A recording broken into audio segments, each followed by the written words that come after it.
All right, thanks, Tim, for that report. Well, there's more fallout from the explosion earlier at Cabras 3 and 4 as the Guam Coast Guard, along with other agencies, were dispatched to help with a reported oil spill.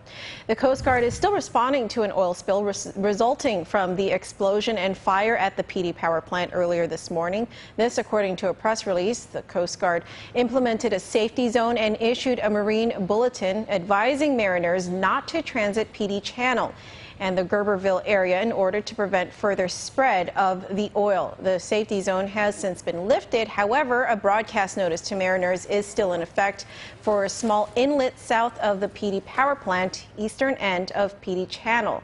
The Coast Guard is working with other local agencies such as the Guam EPA and the Guam Fire Department to help respond to the spill. Lieutenant James Davis of the United States Coast Guard explains why the Coast Guard was at the scene. We responded to, as we typically do, for oil discharges, and this emergency happened to be as a result of a fire. The Guam Power Authority, during that fire, had a large amount of oils released from it, and it went out through through this discharge port behind me.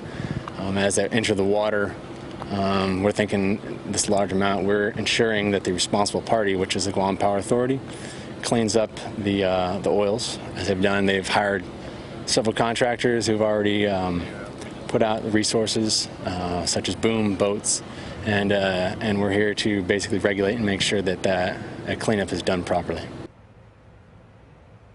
And as of news time, Lieutenant Clifton Graham of the U.S. Coast Guard says the response to the oil spill is still ongoing.